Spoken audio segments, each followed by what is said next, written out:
I sat in the audience before my college graduation ceremony, checking my phone every few minutes, waiting for my brother to walk through those doors. He never did. Instead, I got one message. Sorry, Nat, something came up. Prior commitment. I'll make it up to you. I looked at the empty seat beside me that I had specifically saved for him, and my mother leaned over and whispered, He is so proud of you, Natalie. We both are. Don't let this ruin your day. You know how your brother is. I graduated that afternoon. My brother never came. 6 months later, Marcus would call me from a county jail and ask me for the one thing I had spent my entire I just life need you to giving him, believe in me. a way out. I cannot do this alone. Stick with me while I share my story, and if it touches you, don't forget to support our channel by hitting that subscribe button, dropping a like, and sharing it with the people you care about. My name is Natalie Carter. I'm 27, and that graduation day represented the end of 4 incredibly difficult years, working part-time throughout my entire degree program while carrying a full course load, sacrificing sleep and social time and nearly everything else to finally cross that stage. To understand why my brother's absence that day mattered so much and why it eventually led me to make a decision my own mother called cruel, you have to understand the role I had occupied in my family for almost my entire life. My older brother Marcus is 30, 3 years older than me, and from as far back as I can remember, he existed at the center of our family's attention in a way I never quite managed to occupy myself, regardless of what I accomplished. He's So she looked at charming me in and the said, "You effortless way cannot be some people serious." simply are, And I just laughed confident, because I knew she was quick-witted, right. the kind of person who could talk his way into or out of almost any situation with a smile and a well-timed joke. He Look, always I had an understand why you're worried, explanation ready but I whenever promise something you, went I wrong, have everything and under control. somehow those explanations always seemed to satisfy our parents in a way that made accountability feel entirely optional for him. Our mother, He didn't mean Denise, it is like that, 56, Natalie. and He's she has just trying to spent help. decades functioning as Marcus's most consistent and dedicated defender. It really hurt me when he did that. Whenever I Oh, you brought know up how something he Marcus is. had done that hurt or frustrated me, her response was almost always some version of the same phrase, "You know how your brother is." When Marcus needed money, which happened with increasing frequency as he got older, she would explain it away by saying he was going through a difficult time, regardless of how many previous difficult times had already required similar financial intervention. When I succeeded, she would say, warmly enough on the surface, "We're proud of both of you." But somehow, in practice, Marcus always received more attention, more celebration, more genuine enthusiasm than I ever seemed to generate through my own achievements. I don't believe my mother set out, consciously, to create this imbalance. I think in her mind, she genuinely believed she loved us equally, but love, distributed unequally in 1,000 small daily choices over the course of decades, doesn't feel equal to the person receiving less of it, regardless of how sincerely the parent doling it out believes otherwise. I remember as a child noticing small discrepancies I couldn't yet fully name. When Marcus brought home a mediocre report card, our parents would express mild disappointment before quickly pivoting to encouragement, reminding him of his potential, his charm, his ability to eventually figure things out in his own way and on his own timeline. When I brought home a report card with anything less than top marks, the reaction felt noticeably different, more serious, more focused on what I needed to improve rather than what I had already accomplished. I don't think my parents were being deliberately unfair. I think somewhere along the way, they had simply absorbed an unconscious assumption that Marcus needed gentler handling, more patience, more grace extended towards his mistakes, while I, having proven myself capable and steady from an early age, required less of that same softness. That assumption, repeated consistently throughout thousands of small moments throughout our childhood, created two very different emotional environments within the same household. Marcus grew up believing, reasonably enough given how consistently it was reinforced, that mistakes carried relatively soft consequences, that charm and eventual good intentions would generally smooth over whatever difficulties arose. I grew up believing something quite different, that steadiness and reliability were the primary currencies through which I could earn genuine attention and approval, that my value within the family was closely tied to how little trouble I caused and how much help I could provide when trouble arose for everyone else. Growing up, I fell naturally into the role of the responsible one, partly because it was simply my temperament, and partly because someone in our household needed to be, given how consistently Marcus seemed to require rescuing from one situation or another. When Marcus forgot an assignment, I helped him finish it the night before it was due.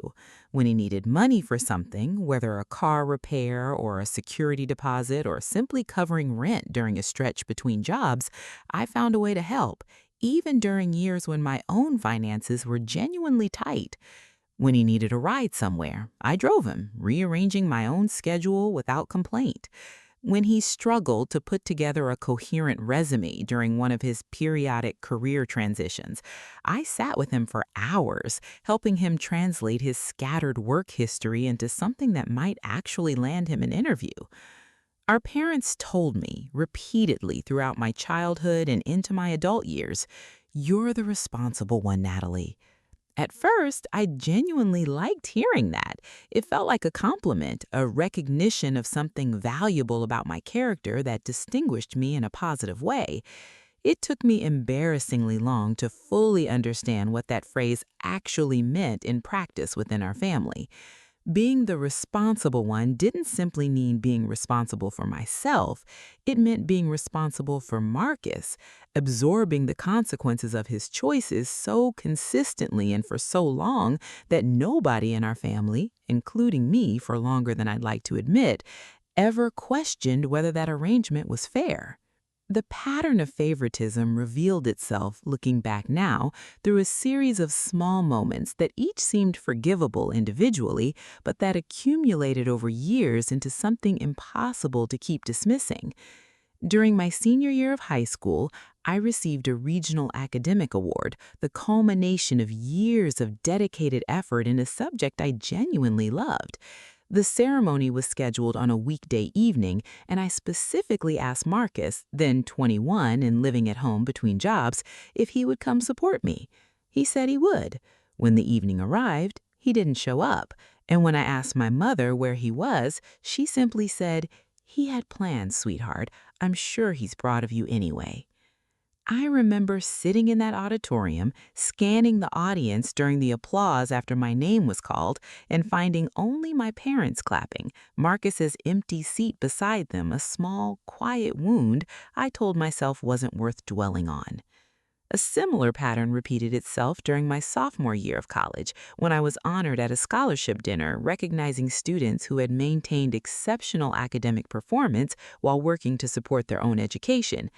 I invited my entire family well in advance, genuinely hoping this particular milestone, given how directly it related to the financial sacrifices I was making to fund my own degree, might finally warrant Marcus's presence.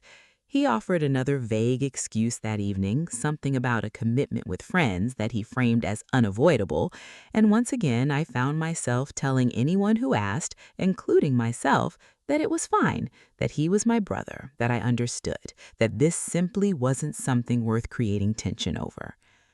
I didn't complain, not really, not in a way that registered as a genuine grievance rather than simple disappointment I was expected to absorb quietly. I kept telling myself each time some version of the same reassurance. He's my brother. He loves me in his own way. This doesn't mean what it feels like it means. Around that same period, Marcus landed a new sales position that paid considerably more than his previous job, and our entire family celebrated enthusiastically. My mother organized a special dinner in his honor, inviting extended family and close friends, the kind of warm, genuine celebration I quietly hoped more than once might someday be extended toward one of my own achievements with the same level of enthusiasm. I attended that dinner and celebrated Marcus genuinely because I did feel happy for him, despite the complicated undercurrent of comparison I couldn't fully suppress, while watching our mother beam with a pride that had never once in my recollection been quite so visibly and publicly directed toward me. I didn't resent Marcus's success itself. What I struggled with, quietly and privately, was simply wishing that my own achievements, arrived at through considerably more visible struggle and sacrifice, given my need to work throughout my entire education, might someday generate that same unguarded enthusiasm from the people who were supposed to love us both equally. By the time my college graduation approached, after 4 years of balancing coursework with part-time employment, of skipping social events to study, of carefully budgeting every dollar to make my education possible without taking on unsustainable debt, I had built up, without fully realizing it, a quiet hope that this particular milestone might finally be different. This wasn't simply another achievement. It represented the culmination of genuine, sustained sacrifice, the kind of accomplishment that felt, to me, significant enough to finally warrant the same wholehearted family celebration Marcus had always received seemingly automatically. I called Marcus directly about 2 weeks before the ceremony, wanting to make sure he had it clearly marked on his calendar, wanting to hear him confirm his attendance directly rather than simply assuming based on general family plans. "You're coming, right?" I asked him. "Of course," he said, without hesitation, in a tone that suggested the question itself was almost unnecessary. "Wouldn't miss it, Nat." I saved him a seat in the section reserved for family, right beside where my parents would be sitting, close enough to the aisle that he'd have a clear view when I crossed the stage. My mother called me the week before the ceremony as well, promising warmly, "We'll all be there, sweetheart. This is such a big day." Graduation day arrived warm and bright, exactly the kind of afternoon I had imagined countless times during the more exhausting stretches of those 4 demanding years. My mother arrived early, genuinely emotional, hugging me tightly before the ceremony began. My father arrived shortly after, dressed in his best suit, clearly proud in his own quieter way. Marcus never came. I checked my phone throughout the pre-ceremony waiting period, increasingly anxious as the minutes ticked closer to the actual start time, watching other graduates around me greeting siblings and cousins and extended family members who had traveled considerable distances to be present for exactly this kind of moment. About 20 minutes before the ceremony began, my phone finally buzzed with his message. "Sorry, Nat, something came up. Prior commitment. I'll make it up to you." I called him immediately, my hands trembling slightly as I dialed, hoping against reason that maybe there had been some genuine emergency, some unavoidable circumstance that would at least make sense of his absence, even if it didn't fully soften the disappointment.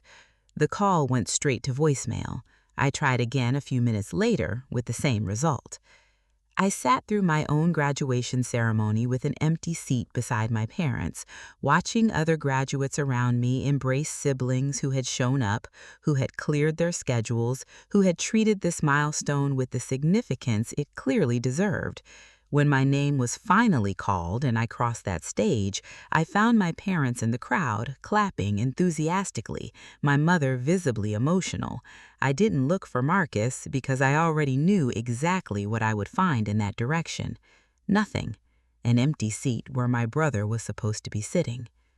That evening, after the ceremony had ended and the celebratory dinner my parents had organized had wrapped up, Marcus finally called. I answered, still wearing the dress I'd worn for the ceremony, still holding the bouquet a coworker had surprised me with earlier that day.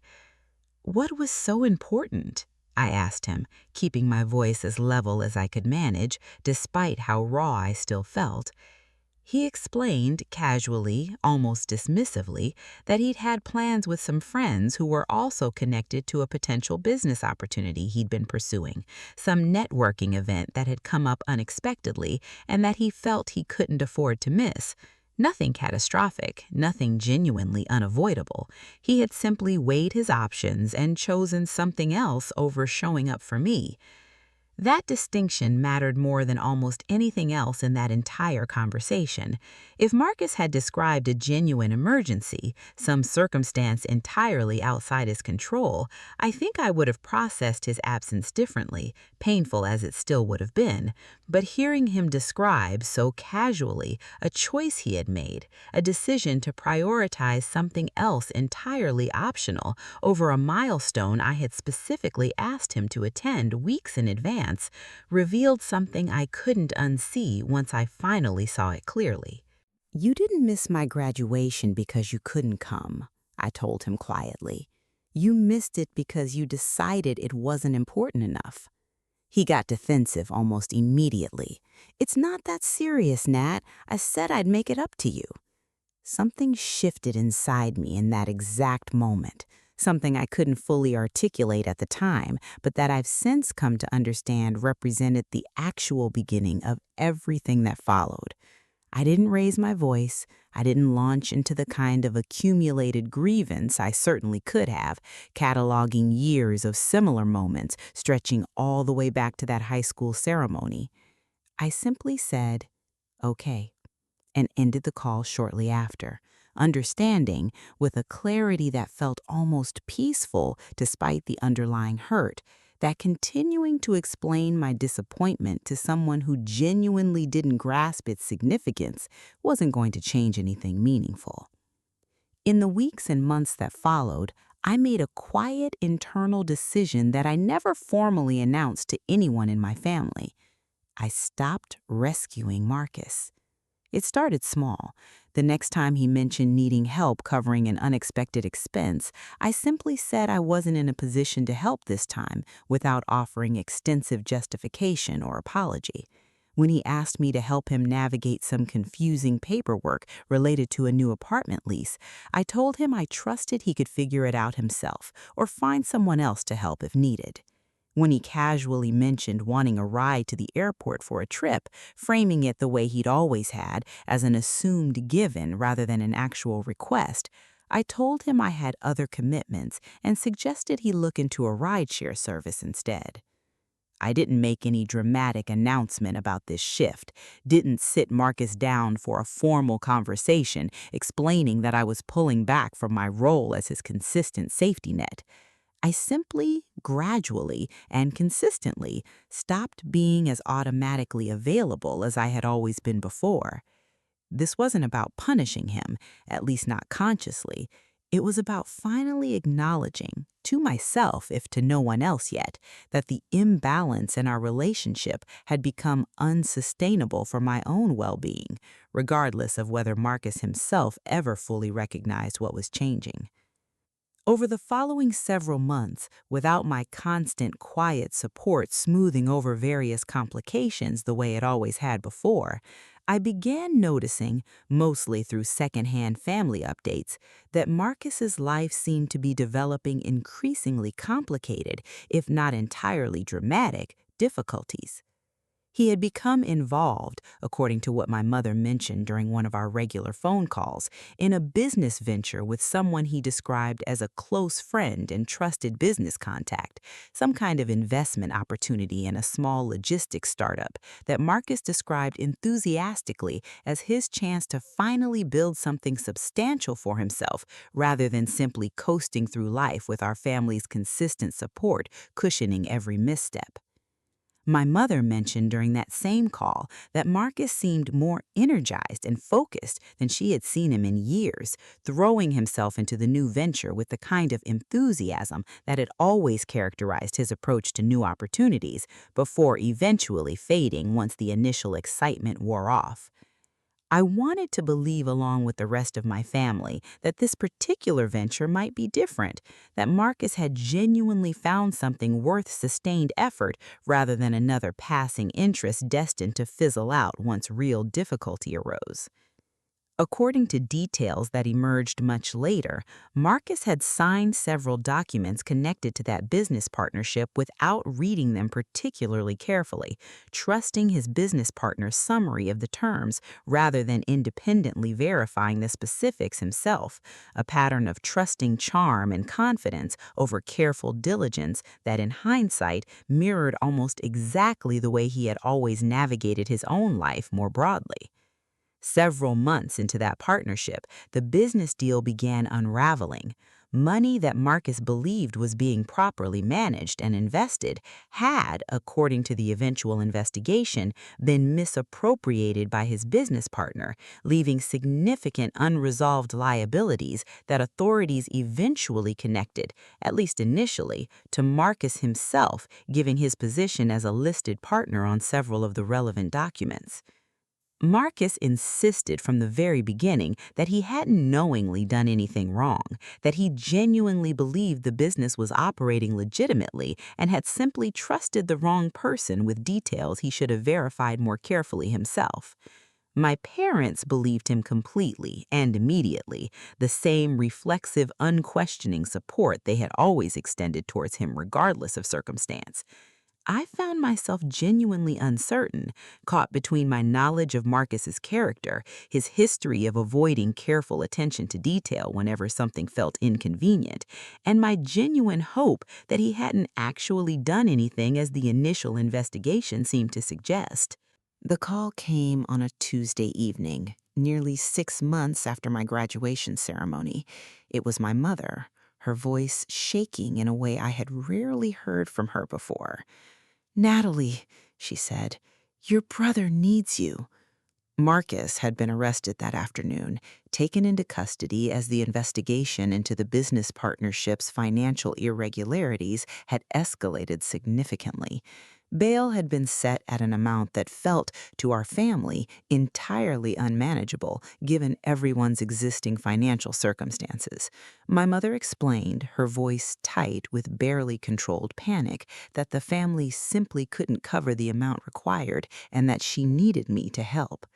"You have savings," she said, the assumption embedded in those 3 words landing with a weight I hadn't fully anticipated, even though some part of me had known, on some level, that this exact moment might eventually arrive, given the trajectory Marcus's life had been following. I froze, standing in my kitchen, phone pressed against my ear, feeling the full weight of everything building toward this precise moment. Before I could stop myself, the question I had been carrying quietly for 6 months finally surfaced. "Where were you," I asked her, "when I graduated?" Silence stretched across the line for several long seconds. "Natalie," she finally said, her tone shifting into something sharper, more urgent, "this isn't the time for that." "It feels like exactly the time," I told her.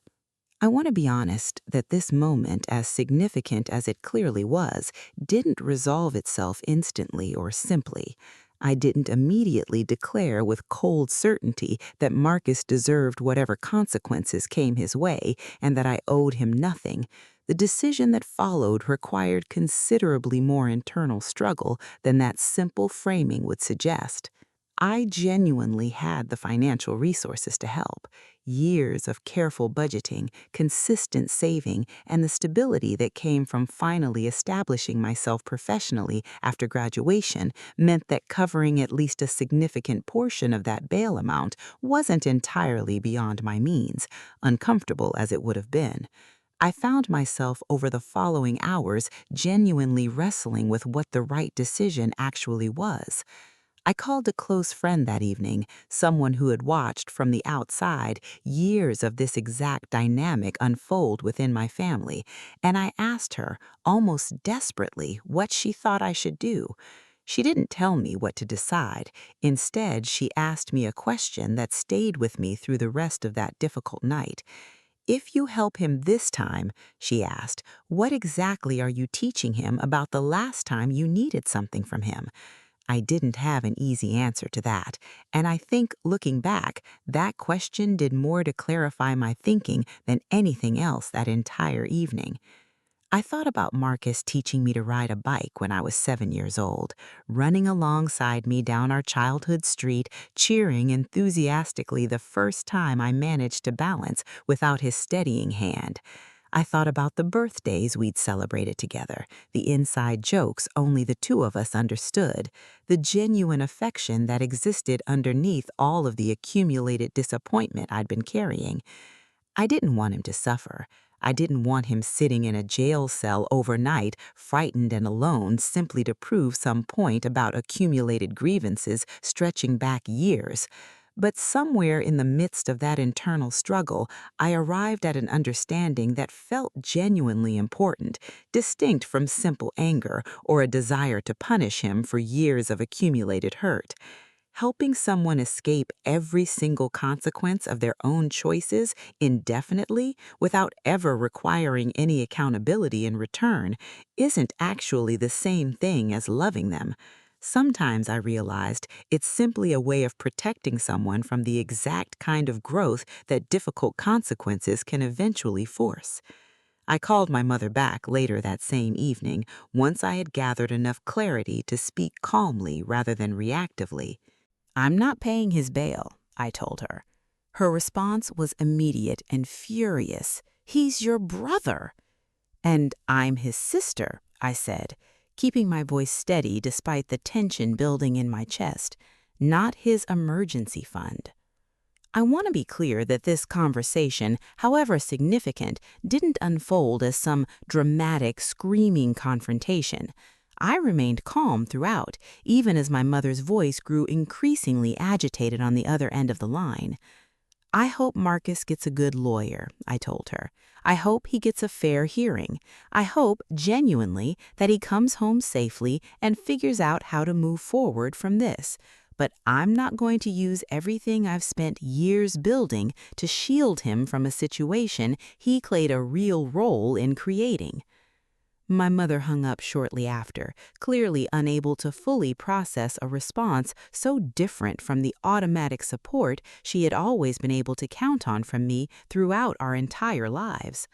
I sat alone in my apartment that night, uncertain whether I had made the right decision, carrying a complicated mixture of guilt and something that felt, underneath the guilt, surprisingly close to genuine peace. In the weeks that followed, as Marcus's legal situation continued developing, additional details emerged that complicated the initial picture our family had constructed around his innocence. It became clear, through documents and communications that surfaced during the ongoing investigation, that Marcus hadn't simply been an unwitting, entirely innocent victim caught up in someone else's fraudulent scheme. He had received multiple warnings from at least two other people involved peripherally in the business, warnings he had apparently dismissed or ignored, trusting his own judgment and his business partner's reassurances over more cautious advice from people genuinely trying to help him avoid exactly this outcome. He also, it turned out, quietly borrowed money from several friends and acquaintances over the preceding year to help cover his portion of various business expenses, debts he had never mentioned to our parents, financial pressure he had been carrying and hiding rather than addressing honestly with anyone in our family who might have helped him course correct before things escalated this far. I want to be fair to Marcus in describing all of this, because I don't believe, even now, that he intentionally set out to commit fraud or deliberately deceive anyone maliciously.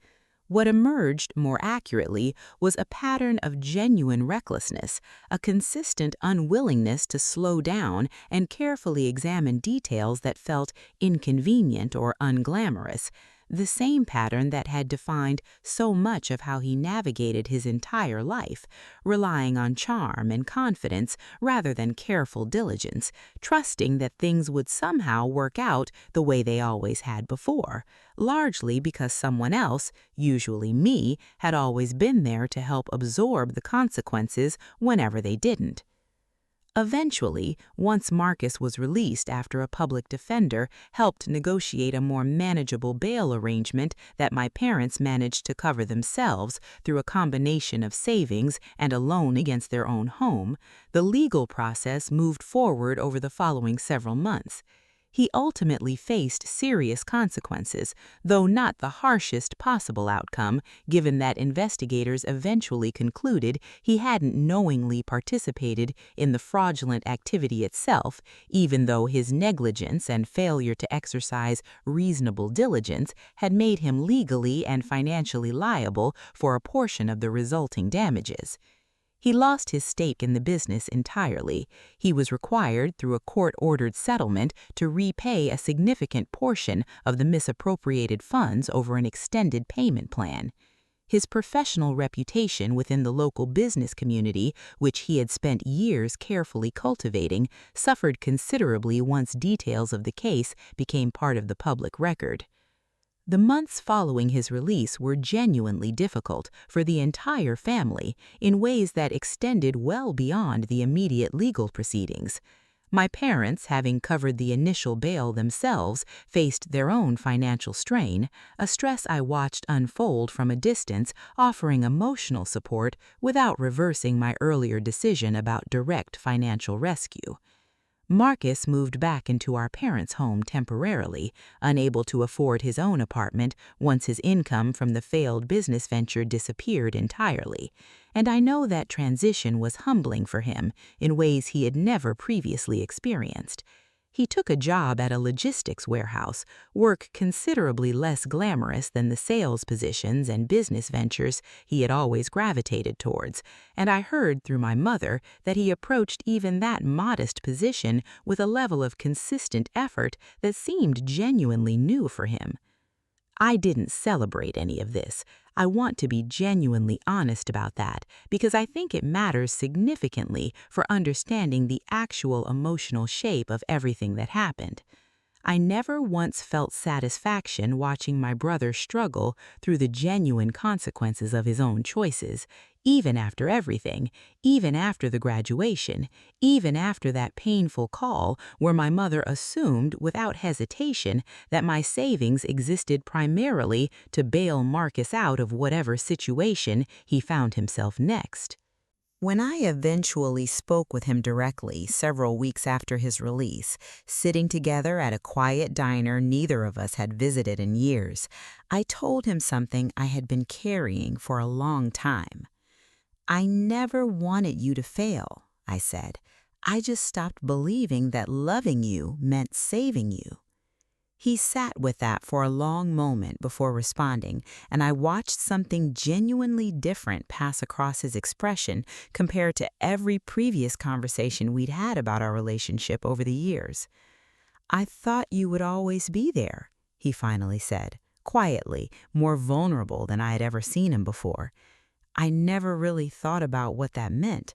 I just assumed it, the way you assume the sun's going to come up." "I was always there," I told him. "That's why you never noticed me."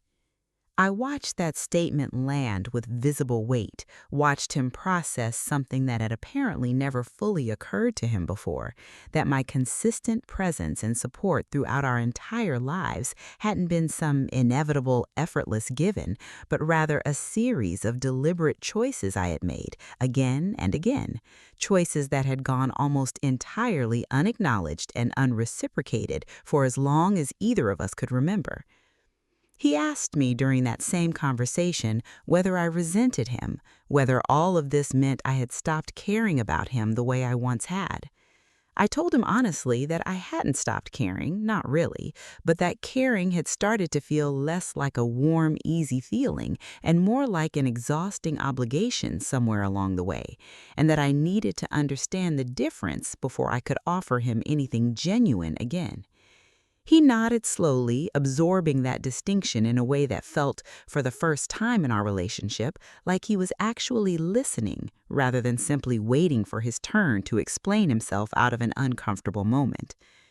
We sat together at that diner for nearly 2 hours that evening, longer than either of us had spent in genuine, unhurried conversation in years, working through pieces of our shared history neither of us had ever fully articulated to the other before. He asked me questions about my life that felt, for once, motivated by real curiosity rather than polite obligation, and I found myself slowly and cautiously allowing him back into a version of closeness I had guarded carefully for months. Marcus apologized that evening, not simply for missing my graduation, though he did address that specifically and sincerely, but for a broader pattern he seemed to be genuinely grappling with for what felt like the first time. He admitted that he had spent years assuming my reliability was simply a fixed feature of our relationship, rather than something requiring any active effort or gratitude on his part, something he could continue drawing from indefinitely without ever needing to examine what it actually cost me to keep providing it. I didn't offer him instant, complete forgiveness that evening, and I want to be honest that our relationship in the months immediately following remained somewhat cautious and tentative rather than instantly repaired. Rebuilding trust after years of imbalance isn't something that resolves itself through a single honest conversation, however genuine that conversation might be. But something did genuinely begin shifting between us over the following months. Marcus started showing up, consistently, in small ways that felt significant precisely because they were so uncharacteristic of the pattern that had defined our entire relationship up to that point. He called simply to check in without any accompanying request attached. He asked genuine, curious questions about my career and my life, questions that reflected real interest rather than the perfunctory acknowledgement he'd always previously offered before redirecting conversations back towards his own circumstances.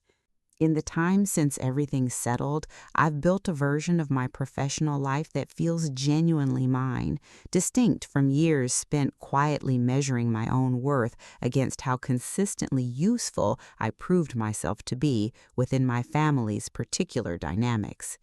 I received a meaningful promotion at the company I joined shortly after graduation, recognition that came, this time, with a genuine sense that I had earned it entirely through my own sustained effort, rather than needing anyone else's validation to feel real. I've since begun building a small consulting practice on the side, something I had quietly wanted to pursue for years but had never previously prioritized, always directing whatever spare time and energy I had toward managing various family complications instead. I also began slowly examining other relationships in my life through the same clearer lens this entire experience had given me. I noticed patterns with a few friendships that mirrored on a smaller scale the same dynamic I had spent years living out with Marcus, relationships where I consistently gave more than I received, where my own needs quietly took a back seat to everyone else's more visible struggles. I didn't end any of those friendships dramatically, but I did begin deliberately redistributing my energy more evenly, choosing to invest more fully in relationships that felt genuinely reciprocal, rather than automatically pouring myself into whichever dynamic felt most familiar, simply because it echoed the role I had always occupied at home. About 8 months after that difficult phone call with my mother, I hosted a professional event connected to my growing consulting practice, a modest gathering meant to introduce myself more formally within my industry's local network. Marcus asked if he could attend, genuinely without any accompanying request attached to the ask.